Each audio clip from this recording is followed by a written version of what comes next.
So this segment is matching and leading.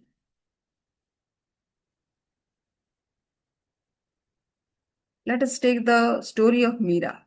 On a long train journey from Delhi to Jodhpur, Meera found herself seated next to an elderly man.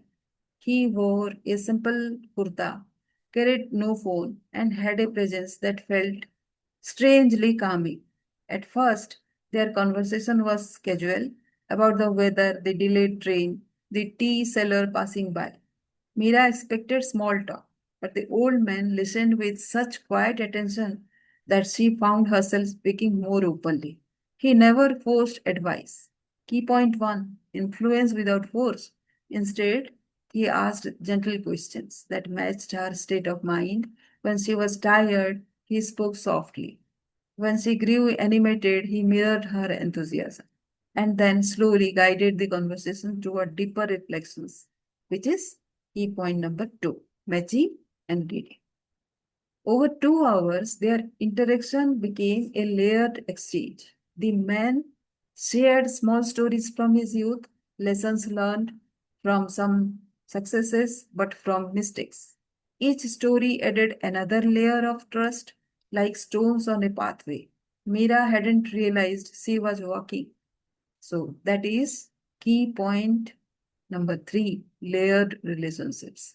As the train neared her stop, he left her with a single thought: don't rush to finish the journey. Sometimes the delay is the real teacher. He didn't explain, he just smiled and wished her well. For months afterward, Meera didn't think much of it, but one day, stuck in the middle of a career setback, his words returned like an unopened letter. Suddenly, the loop closed, and which is key point number 4: loops and delayed impact. She understood that patience was not wasted time, but part of the journey itself. Looking back, she realized they had been co-travelers, not strangers. So, this is the key point: co-travelers metaphor. Their short journey together had reshaped hers in ways no formal mentor ever had. Years later, whenever she recalled that train ride, gratitude filled her heart. Key point number 6: gratitude and long term resonance. The man hadn't tried to change her, he had simply shared the journey, and that was enough.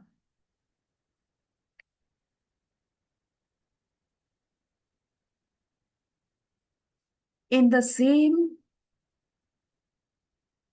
story, Mira,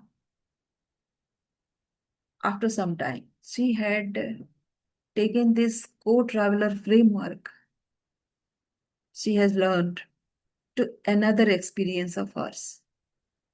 Mira had just finished a workshop on leadership and influence, and her mind was buzzing with thoughts. Across the aisle sat an elderly gentleman reading a newspaper. Next to her, a young man looked restless, tapping his foot and sighing every few minutes. At first, Mira simply observed. She noticed the young man's restlessness wasn't just impatience, his shoulders were slouched, his phone screen kept lighting up with unread messages, and he was barely breathing fully. Instead of forcing a conversation, she matched his state. She leaned back, sighed softly, and simply sat in quiet companionship. After a while, he looked over at her, almost surprised to be seen. They began to talk. He was preparing for an interview. He admitted, but he felt unready and anxious. Meera didn't give advice directly. Instead, she shared a story of her first interview long ago, when she too felt lost. She didn't tell him what to do. She simply opened a loop.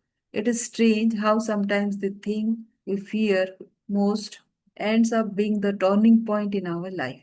The train rolled on. Their conversation shifted between silence, stories, and laughter. At one point, the young man paused and said, "It feels lighter, like I can breathe again." Mira just smiled and said, "We are all co travelers, even if it's just for a few hours." Months later, Mira received a message. It was the young man. He had cracked his interview. He wrote, "That train ride stayed with me. You didn't push, you didn't preach, but something about how you sat, listened, and shared your story made me believe I could handle it."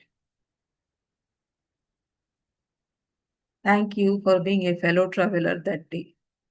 So, what is a co traveler mindset? See, Mira saw herself not as a teacher, but as a fellow traveler, sharing space. The seed of calm and trust planted on the train blossomed months later. The subtle influence and co traveler framework teaches us the most profound impact doesn't come from control or authority, but from shared journey, small seeds of presence, and gentle companionship.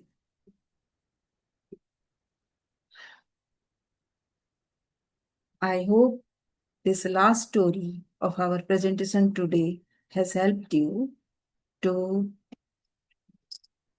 kind of realize that it is not always your advice that counts, your compliments that counts. It is just sharing a co-traveler's experience into